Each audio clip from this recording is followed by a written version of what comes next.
Hello and welcome class 7th to your history class. So students, as we are discussing about the chapter 3rd of history, that is the Delhi Sultans. So students, we are discussing about a closer look administration and consolidation under the Khilji's and Tughlaqs. ठीक है, तो हम खिलजीस और तुगलक्स के under कैसी consolidation थी, administration कैसा था वो पढ़ रहे हैं, जिसमें हम पहले डिस्कस कर चुके हैं role of slaves in administration. ठीक है, so today we are discussing about iqta and iqtadar और टाइप्स ऑफ टैक्सेस. ठीक है, आज ये पढ़ेंगे कि इक्ता क्या होता है और टाइप्स ऑफ इक्तदार और टैक्सेस. ठीक है, सो इक्ता सिस्टम एंड टैक्सेस. अब इक्ता सिस्टम या फिर टैक्सेस क्या होते थे. ठीक है, तो जैसे कि समझ लीजिए कि बहुत बड़ा किंगडम है. ठीक है, जैसे कि एक बहुत बड़ा जब किंगडम है तो राजा जो है उस बड़े से एम्पायर को संभाल नहीं सकता अकेले. तो उसने क्या किया है, अलग अलग टेरिटरीज जो हैं, अलग अलग एरियाज जो हैं, वहाँ पर अपने क्या बिठा दिए हैं, गवर्नर्स बिठा दिए हैं. ठीक है, गवर्नर्स वहाँ पे बिठा दिए. तो ऐसा उसने क्यों किया, क्योंकि अकेला वो एडमिनिस्ट्रेशन को नहीं संभाल सकता, तो इसलिए उसने अपने आगे एम्प्लॉयज़ रखे हैं जो उसका काम जो है वो आसान करते हैं. ठीक है, तो ये जो किंगडम है और इसके जो अलग अलग एरियाज हैं, ठीक है, ये एरियाज जो हैं इन्हीं को क्या बोला जाता था, इन्हीं लैंड्स को क्या बोला जाता था, इक्ता. क्या बोला जाता था, इक्ता. ठीक है, जो बहुत बड़ा किंगडम है और उसके अलग अलग जो हैं टेरिटरीज में डिवाइड कर दिया उसको, उन्हीं लैंड्स को क्या बोलेंगे हम, इक्ता बोलेंगे. ठीक है, और land holder were called as iqtadar और मुक्ति. ठीक है, और उन्हीं लैंड होल्डर्स को जो उनको संभालते थे, ठीक है, एज अ गवर्नर वहाँ पर देख रेख करते थे, उन्हीं को हम बोलते हैं मुक्ति या फिर इक्तदार. ठीक है, ये बोला जाता था उनको मुक्ति और इक्तदार. Military commanders were appointed as governors of territories of varying sizes. तो मिलिट्री कमांडर्स जो हैं वो क्या किए जाते थे, अपॉइंट किए जाते थे वहाँ पर. वो कौन अपॉइंट करता था, वही गवर्नर्स जो उनको क्या कर रहे हैं, देखभाल कर रहे हैं. तो वो मिलिट्री कमांडर्स जो हैं वो अपॉइंट करते थे वहाँ पर और अलग अलग जो हैं टेरिटरीज में उनको वहाँ पर रख देते थे, वहाँ पर क्या करने के लिए, सिक्योरिटी के लिए. ठीक है, ड्यूटी ऑफ मुक्तिस और इक्तदार. अब देखिए, मुक्तिस या फिर इक्तदार जो हैं अपॉइंट तो कर दिए राजा के द्वारा, अलग अलग टेरिटरीज भी उनको दे दी, पर उनकी ड्यूटी क्या है, क्या ड्यूटी, उनका काम क्या है, क्यों उनको अपॉइंट किया गया. तो सबसे पहले lead military campaigns and maintain law and order in their iqtas. ठीक है, तो सबसे पहले एक ही उनका काम ये है कि वो क्या करें, मिलिट्री कैंपेन्स जो हैं चलाएं. मतलब समझ लो कि अगर अलाउद्दीन खिलजी है, ठीक है, तो उसने जो है ऑर्डर कर दिया कि अब हमने राजस्थान पे क्या करना है, हमला करना है, तो क्या करेंगे, मुक्तिस की ये ड्यूटी है, वो जितने भी टेरिटरीज के मुक्तिस हैं सब इकट्ठा करके अपनी मिलिट्री फोर्स जो है कहाँ ले जाएंगे, राजस्थान की तरफ ले जाएंगे और वहाँ पर जाके जो है रिवॉल्ट करेंगे. ठीक है, और दूसरी बात, वहाँ पर जहाँ पर वो रहते हैं, मतलब वो इक्तास जो वो लैंड एरियाज हैं, वहाँ पर उनका ये काम है कि वो लॉ एंड ऑर्डर को क्या करें, बना के रखें. ठीक है, लॉ वहाँ पे जो है, ऑर्डर जो है, वो सारा कुछ जो है मेंटेन करना भी किसका काम है, मुक्तिस का काम है या फिर इक्तदार का काम है. मुक्तिस और इक्तदार दोनों एक ही नाम है. ठीक है, they were given right to collect revenue. और दूसरा एक और उनको ड्यूटी सौंपी गई थी, क्या, कि वो रेवेन्यू कलेक्ट करेंगे. जिस इक्ता में, जिस एरिया में वो रहते हैं, उस एरिया का जो रेवेन्यू है वो कौन कलेक्ट करता था, इक्तदार. ठीक है, इक्तदार जो हैं वो रेवेन्यू जो है कलेक्ट करते थे. ठीक है, लेकिन सवाल ये आता है कि क्यों कलेक्ट करते थे वो. ठीक है, as salary against providing military services. क्यों करते थे, कि उनको सैलरी देनी होती थी मिलिट्री सर्विसेज को. ठीक है, जब मिलिट्री सर्विसेज हैं तो उनको सैलरी भी देनी है, ठीक है।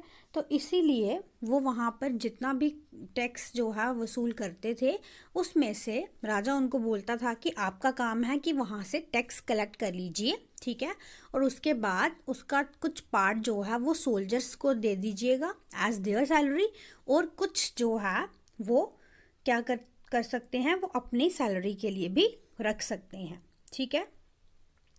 Control over muqtis iqtadars was very much required. तो इक्तास या फिर ये मुक्तिस जो हैं इन पर कंट्रोल करना भी ज़रूरी था। ऐसा नहीं है कि राजा ने इनको एक एरिया सौंप दिया हुआ है तो राजा जो है अब जो है निश्चिंत हो जाएगा कि भाई अब तो सब कुछ उसके ऊपर है, वो खुद संभाले, ऐसा नहीं है। तो उसको भी ये चेक करना पड़ रहा है कि उसका काम जो है सही तरीके से चल रहा है या नहीं चल रहा है। ऐसा तो नहीं है कि वो अपनी ही गैंग अप करके अपने ही ग्रुपिज्म से सोल्जर्स अपनी तरफ कर ले सारे और क्या कर दे, एक दिन राजा पे ही क्या कर दे, रिवॉल्ट कर दे, रिबेल कर दे, ठीक है। तो वो खुद ही वहाँ का, एक तो उसको वहाँ पे एम्प्लॉय रखा है एज एम्प्लॉय, तो ऐसा नहीं है कि वो उस एरिया का मालिक ही खुद बन जाए, ठीक है, और राजा की तरफ ही क्या कर दे, भड़का दे सबको। तो ये चीज़ें बहुत ज़रूरी थी कि उनके काम पे कंट्रोल कैसे किया जाए, वो बहुत ज़रूरी था। तो पढ़ते हैं आगे। Iqtadars for control by the following means, अब इक्तदार्स जो हैं वो कैसे कंट्रोल किए जाते थे। Their office was not inheritable. सबसे पहली बात है कि उनका ऑफिस जो है, जो उनको दिया गया, जो उनकी पोजीशन है, ठीक है, एज अ इक्तदार उनको बनाया गया है, तो वो इनहेरिटेबल नहीं है। इनहेरिटेबल मीन्स कि ऐसा नहीं है कि अगर एक जो है पिता है उसको बनाया गया तो आगे जो है उसके बेटे को भी बनाया जाएगा इक्तदार, या उसको भी वैसी ड्यूटी सौंपी जाएगी, ऐसा नहीं होगा। अलग अलग जो हैं राजा की मर्जी से इक्तदार बनेंगे, ठीक है।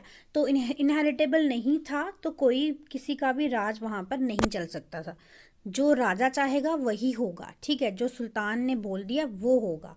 तो they were assigned iqtas for a short period of time. तो इक्तास जो है मतलब वो लैंड एरिया जो है उनको कंट्रोल करने के लिए सिर्फ थोड़े से टाइम के लिए मिलता था। ऐसा नहीं कि फुल लाइफ के लिए उसको अपॉइंट कर दिया गया, पूरी उम्र वही संभालेगा, तो उससे क्या हो जाता था, वो कंट्रोल उसका ज़्यादा हो जाना था वहाँ पे, ठीक है। तो इसीलिए राजा जो हैं बहुत चालाक थे और राजा जो हैं वहाँ पे उनकी ड्यूटीज़ चेंज करते रहते थे, ठीक है, ट्रांसफ़र कर देते थे उनको और उनकी जगह पे दूसरे ले आते थे, ताकि जो है ऐसा नहीं है कि वो वहाँ पे अपना ही राज जमा कर बैठ जाएं, अपनी ही टेरिटरी उसको समझ लें। तो इस तरह से कंट्रोल किया जाता था इक्तदार्स पे, ठीक है। During the reign of Alauddin Khilji and Muhammad Tughlaq this control was, किस तरह का कंट्रोल था अब इस पे, जब अलाउद्दीन खिलजी और मोहम्मद तुगलक थे तो ये वाला कंट्रोल जो है वो बहुत ही ज़्यादा स्ट्रिक्ट हो गया था, ठीक है। पहले तो था ही लेकिन उसके टाइम पे बहुत ज़्यादा स्ट्रिक्ट हो गया था। क्या था, accountants were appointed to check the amount of revenue collected by the muqtis और इक्तदार। अब जैसे कि आपको पहले बताया कि रेवेन्यू कलेक्ट करने का जो काम था वो किसको दिया गया था, मुक्तिस को दिया गया था, ठीक है। लेकिन अब राजा ने अपना एक एजेंट भी भेज दिया उधर, जिसका नाम क्या दिया, अकाउंटेंट, ठीक है। तो अकाउंटेंट को उन्होंने वहाँ पर जॉब पे लगा दिया कि भाई तुम्हारा काम है कि इक्तदार को देखना कि कितना रेवेन्यू वो कलेक्ट कर रहा है, कितना वो राजा को दिखा रहा है। ऐसा नहीं है कि राजा को वो ज़्यादा बता दे, खुद की जेब में भी डाल ले और इस तरह से बेईमानी करे। तो वहाँ पर एज ए एजेंट जो है अकाउंटेंट को लगा दिया सुल्तान के द्वारा कि वो ये सब चेक करेगा कि जो भी वो टैक्स पे कर रहा है वो सही से कर रहा है या नहीं, ठीक है। It was strictly observe that muqtis iqtadars collect the taxes prescribed by the state and kept the required number of soldier only. तो इस चीज़ पे भी बहुत ज़्यादा ध्यान दिया जाता था कि वो टैक्सेस जो हैं, जो स्टेट के द्वारा टैक्सेस लगाए गए हैं, किस किस चीज़ों पे लगाए गए हैं, वही वो ले रहे हैं या कुछ अलग से खुद से ऐड कर रहे हैं, ठीक है। इस चीज़ के पे ध्यान दिया जाता था कि वो इस तरह से नहीं करें। जो भी है लॉयल्टी जो है उनकी चेक करते रहते थे और जो सोल्जर्स उन्होंने रखे हैं वो रिक्वायर्ड हैं उनके लिए उतने या नहीं। ऐसा नहीं कि वो ज़्यादा सोल्जर्स रख लें और कल को एक अपनी ही आर्मी बना लें और क्या करें, राजा को हमला कर दें राजा पे, ठीक है। तो इन सब चीज़ों का भी ध्यान रखा जाता था, ठीक है। तो ये हो गई हमारी एक्स्ट्रा सिस्टम की बात। अब बात आती है हमारे टैक्सेस की, ठीक है। तो हम टैक्सेस के बारे में डिस्कस करेंगे।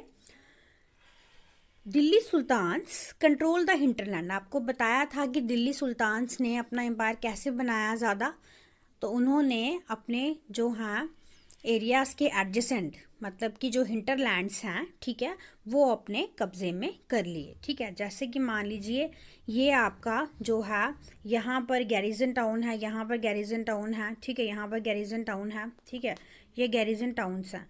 तो अब इन बीच में जो एरियाज हैं ये सारे किसके कंट्रोल में आ गए थे? इंटरनल फ्रंटियर्स के कंट्रोल में आ गए थे ना, ठीक है।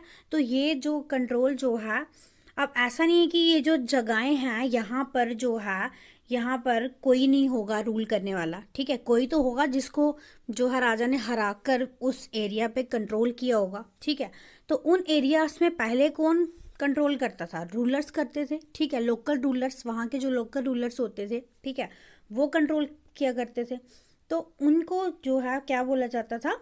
समन्तास बोला जाता था, ठीक है। जो रूलर्स जो हैं वहाँ पर रूल करते थे उनको क्या बोला जाता था? समन्तास, ठीक है।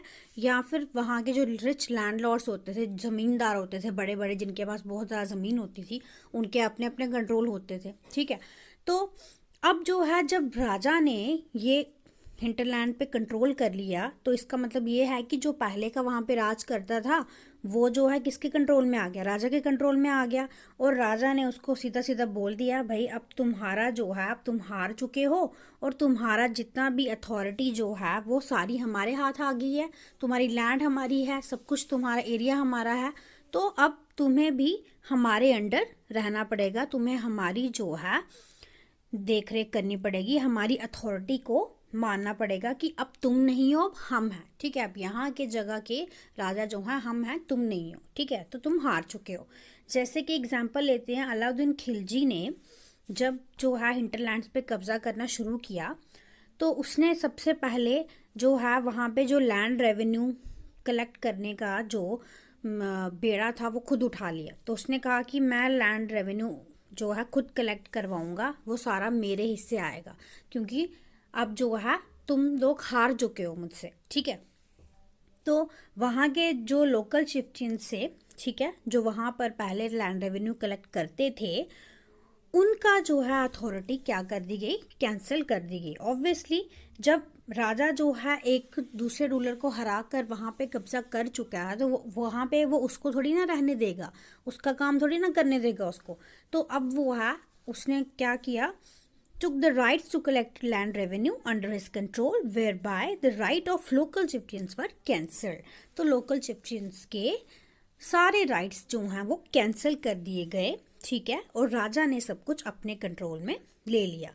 और पहले तो वहाँ पर उसका कंट्रोल भी छीन लिया, उसकी गद्दी छीन ली, उसकी गद्दी पे खुद बैठ गए। और दूसरा क्या किया?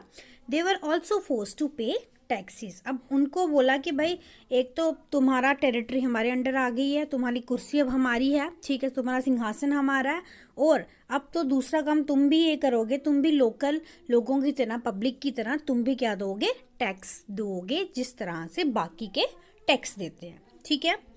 Sometimes the old chieftains and landlords served the sultanate as revenue collectors and assessors, ठीक है।